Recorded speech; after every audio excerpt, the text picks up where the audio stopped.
बहुत बार बात की हूँ, 2-4-10 बार कम से कम बात की हूँ, बट जब भी मैं फ़ोन करती हूँ, जब भी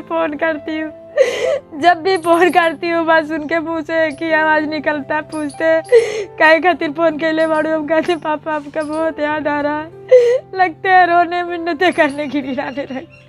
पापा प्लीज़ एक बार माफ़ कर दो ना पापा, प्लीज़ एक बार माफ़ कर दो ना पापा। पापा कहते हैं कौन सा पापा, किसका पापा, मेरे सिर्फ 3 बच्चे हैं, तुम मेरी कोई नहीं हो, जाके कहीं डूब धंस के मर जाओ।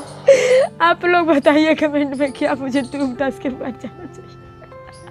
बिना माँ बाप के गवाही का शादी ही नहीं होगा, बिना माँ बाप के सिग्नेचर का शादी ही नहीं होगा। के घर गंगा जी बड़ी आयल बैठी, फोन काट दिया, हम भी फोन रख दिए और लगे रोने। शनिवार था, रविवार को पापा आए। नमस्कार, प्रणाम। हम गोरखपुरिया भौजी गोड़ छुके गोड़ लागतानी तक कैसन बानी रहुआ लोग कमेंट में जरूर हमरा के बताइब। और वेलकम बा राव लोग के हमार स्टोरी 14 में, पार्ट 14 में। तो अभी कहा बताए रहुआ लोग के, बताए तो पड़बे करी। अब सूखल घाव खोदा तानी तो दर्द तक होबे करी। तो सब कुछ कुछ कहला से पहले अगर हमसे कोनो गलती हो जाए तो रउआ लोग प्लीज़ हमरा के हाथ जोड़ के निवेदन करत तानी माफ़ कर दे। चाहे इनकरा से कोनो गलती हो जाए तो कुछ बोले में निकल जा मुँह से, तो प्लीज़ आप लोग हमरा के माफ़ कर दे। तो शुरू कर तनी। तो सुबह का 9 बज रहा था और कोई पुलिस वाला आया और इनको लगा पूछने कि उदय भान कहाँ है। उसके बाद से मैं मतलब पूछी कि क्या है, बाहर आई। जहाँ मैं रहती थी मकान मालिक जो एक बूढ़े थे उनके घर के वो थे, वो बोले कि बहनी देखो बाबू को कोई दरोगा जी बुला रहे हैं। तो मैं बाहर आई, मैं बोली सर खाना खा रहे हैं। तब तक ये भी आए, मतलब पुलिस का नाम कोई भी सुन के अच्छे भी बाहर आ ही जाते हैं। तो ये भी हाथ नहीं धुले थे, वैसे ही आ गए खाते हुए, मतलब ऐसे पीछे हाथ करके आए, बोले जी सर बताइए। तो कह रहे हैं वो जो पुलिस वाले आए थे वो कह रहे हैं चलो गाड़ी में बैठो, तुमको साहब बुलाए हैं। और आप लोग मानेंगे नहीं, मेरा 8वां महीना ख़त्म हो गया था, 9वां महीना लग गया था और उसमें भी 10 दिन मतलब बीत गया था। वही मतलब मान के चलिए कि बच्चा पैदा होने में 20-25 दिन बाकी था। और उसके बाद से इनको बैठा के लेके चला गया, या पूछते ही रह गया कि सर हमको कहाँ लेके जा रहे हैं। मैं भी पूछती रह गई, मैं तो लगी रोने। उसके बाद से बैठा के वो लेके चले गए, 2 लोग पुलिस वाले थे, लेके चले गए। तो मतलब वो इतना बताए हमको कि इतना जान लो कि इसके खिलाफ़ कोई कंप्लेन दिया है। तो वो इतना बस बताए। मैं बोली सर कहाँ लेके जा रहे हैं? तो बोल रहे हैं वो बोले कि थाने पर लेके जा रहे हैं। तो जो पुलिस वाले साहब थे इनको बैठा के गाड़ी पर लेके जाने लगे। हम भी लगे रो के पूछने, सर कहाँ ले जा रहे हैं, सर क्या किए हैं, कहाँ ले जा रहे हैं। ये भी पूछे सर कहाँ ले जा रहे हैं। तो हमारा हालत देखते हुए, जब हम पेट से थे, वो हमारा हालत देखते हुए बोले कि बेटा बस एक बात जान लो साफ साफ कि इनके खिलाफ़ कंप्लेन है और इनको हम थाने पर ले जा रहे हैं। तो सर हम बोले कि सर किसने कंप्लेन किया, सर क्या कंप्लेन है। हम लगे रोने, उसके बाद लगे पूछने, तो ये भी लगे पूछने। उसके बाद बोलने हम नहीं जानते हैं, आज साहब बुलाए हैं, चलो ये बताइए। तो उसके बाद से इनको सब ले गए थाने पर।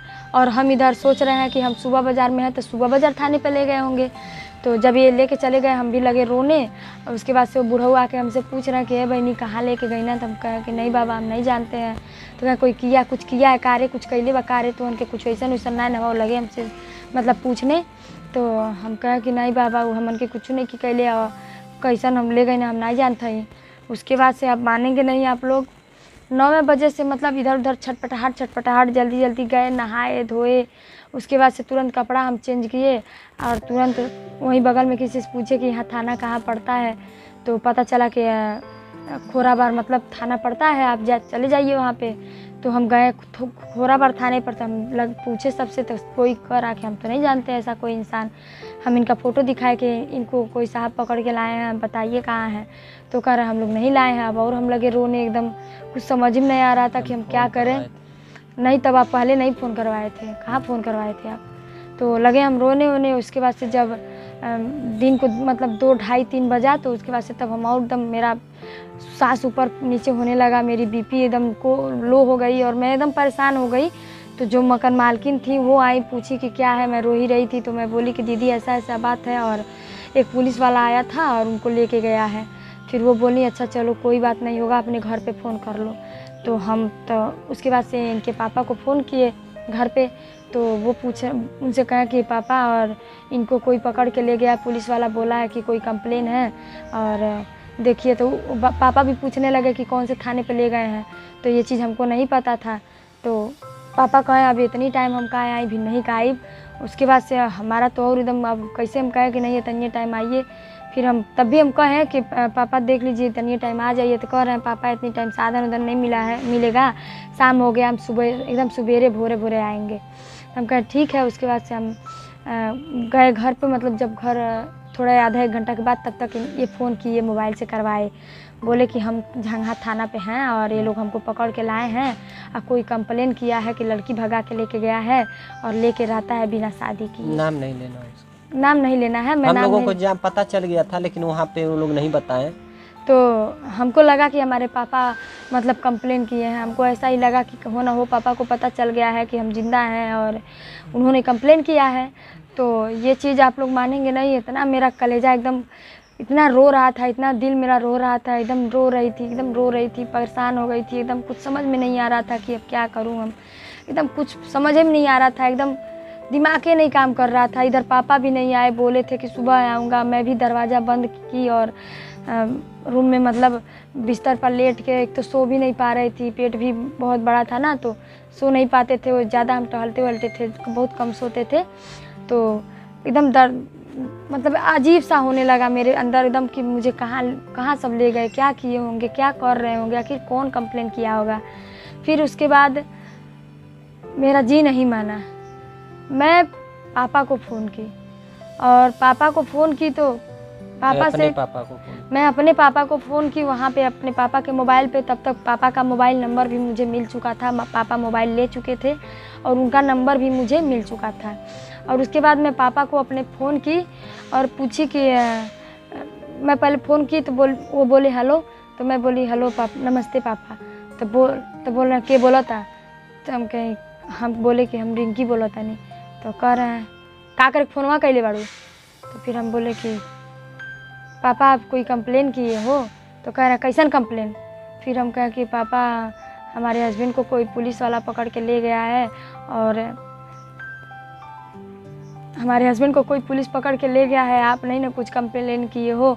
वो लोग कह रहे हैं कि कोई कंप्लेन किया है, बिना शादी के ये लोग रहते हैं और मतलब यही सब कहने लगे हम पापा से। फिर पापा बोले हम तू मर जा, चाहे उफरी पर जा, चाहे तू और मर्द मर जा, चाहे उफरी पर जा, हमसे कुछ लेवे ला दे के नहीं बा। तू हमरे लिए मर गई बाड़ू और हम तो के मार के फेंक देले बानी, तो तू कैसे हमरा लगे फ़ोन कैलू, माधर चौथ कौन तो के नंबर दिला है, ऐसे उसी मतलब लगे गाली गुप्ता देने। और उसके बाद से फ़ोन काट दिए। जब वो फ़ोन काट दिए, ये नहीं कि बोले कि हम ही मतलब हम नहीं किए हैं कंप्लेन, ये नहीं बोले और जवाब भी नहीं दिए। फिर उसके बाद फिर हम 1 घंटे तक रोए उनके बाद, क्योंकि कहीं ना कहीं 1 डेढ़ 2 साल 2.5 3 साल के बाद उनका आवाज़ सुने थे। भला ही वो फ़ोन में गाली दे रहे थे, बट मुझे सुनते हुए अच्छा लग रहा था। उनकी बातें तीर जैसी तो लग रही थी, बट अच्छा लग रहा था। और सोचे थे कि आप लोगों को रोएंगे नहीं, बट फिर मेरा मन नहीं माना और मैं फिर 1 घंटे बाद फ़ोन की उनको और बोली प्लीज़ पापा बता दीजिए आपने कंप्लेन क्यों किया। फिर पापा बोले जाके कहीं गंगा जी बड़ी आइल बड़ी डूब के मर काहे नहीं जाते थे। कह रहे रोना नहीं है यार, प्लीज। उसके बाद आप लोग को बताए फ़ोन काट दिए पापा। उसके बाद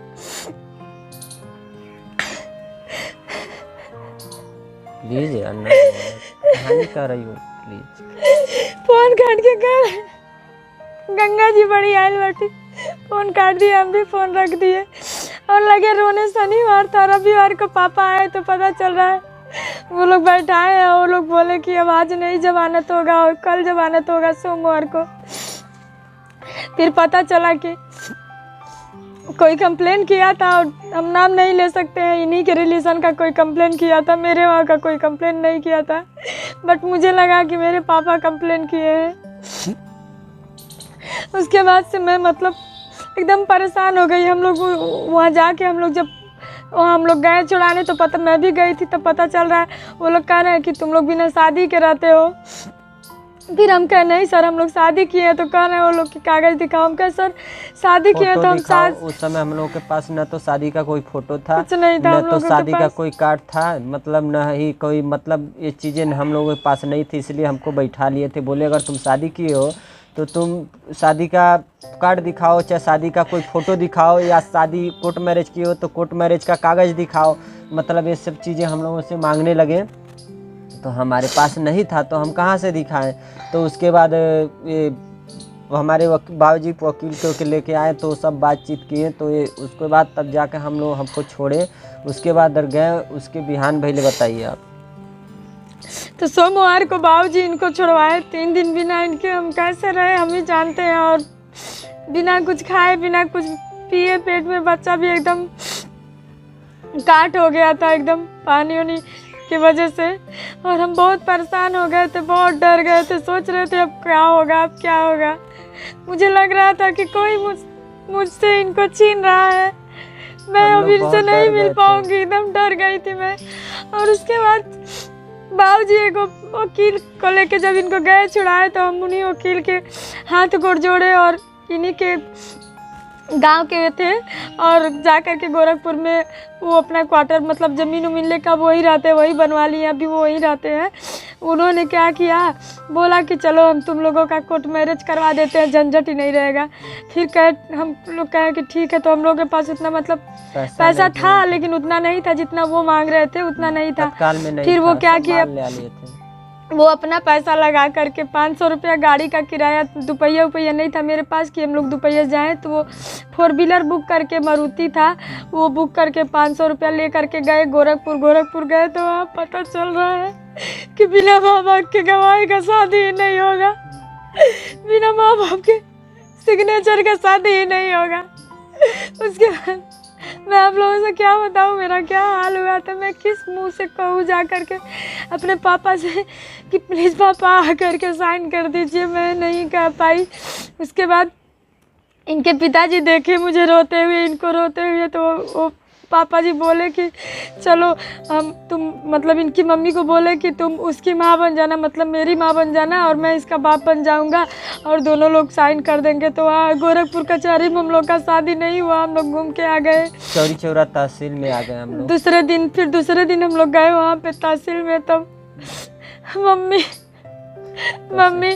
और पापा, मम्मी मतलब मेरी सास मेरी माँ बन करके साइन की, और इनके पापा इनके साइन किए। तो मेरा पेट ऊंचा था, तो वहाँ के लोग पूछ रहे हैं कि तुम कोर्ट मैरिज क्यों कर रही हो, तो तुम लोग भागे हो क्या घर से, तुम्हारा ये क्या है वो क्या है। तो हम कहे नहीं सर ऐसा नहीं है। तो वकील सर जो थे पहले बता दिए थे कि अगर वो लोग पूछेंगे तो बोल देना सर ये विदेश जा रहे हैं कमाने, इसीलिए हम कोर्ट मैरिज शादी कर रहे हैं। तो हम यही बोले कि सर ये विदेश जाएंगे कमाने, इसीलिए हम कोर्ट मैरिज शादी कर रहे हैं, ताकि कोई हमको बाद में धोखा वोखा दे तो हमको ये छोड़ ना पाए, यही सब हम कहे। फिर हमारी शादी हुआ हम लोगों का, तब जाके हम आए। उसके बाद से मतलब रह रहे थे हम लोग, मतलब एकदम 1-2 महीने तक एकदम मैं रोती रह गई, कुछ समझ में ही नहीं आ रहा था कि मैं क्या करूं, कुछ अच्छा ही नहीं लग रहा था सब। मतलब ये तो मेरे पास आ रहे थे, आ गए थे, बट पापा की बातें सब मैं सोच के इतना घुट रही थी। कभी कभी तो मन करता था कि सच में जाके कहीं पे डूब मरूं। कभी ऐसा होता था कि कहीं फांसी लगा के मर जाऊं, कभी ऐसा होता था कि क्यों ना जहर पी के मर जाऊं, कभी ऐसा होता था कि मुझे ऑटोमेटिक कभी मेरा मन करता है कि मैं लाइट वाले स्विच के वाले बोर्ड में उंगली डाल के अपनी जान दे दूं। मतलब इतना एकदम जीने की लालसा ही खत्म हो गई थी, एकदम कुछ समझ में नहीं आ रहा था, मन नहीं कर रहा था जीने को। बट प्लीज यार कितना रो रही हो, रोगी तो बंद कर दो। हर लड़की का सपना होता है कि उसकी भी शादी हो, उसका भी ससुराल हो उसका, बट एक गलतफहमी के वजह से मेरा तो पूरा दुनिया ही उजड़ गया, मेरे सपने ही अधूरे रह गए, मेरा कुछ नहीं पूरा हुआ। मेरा भी मन था कि मेरी भी बारात आती, मेरी भी सहेलियाँ मुझे चिटकाती, मुझे छेड़ती, लेकिन मेरे साथ ऐसा कुछ नहीं हुआ। एक बार शादी हुआ शटर बन के, दूसरी बार शादी हुआ कोर्ट में। प्लीज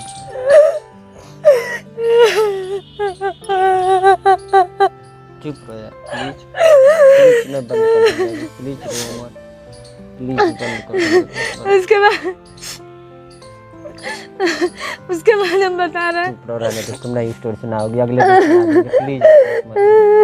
ऐसा अगले की स्टोरी कल सुनाएंगे, तो माफ कर दीजिएगा, प्लीज रहने दो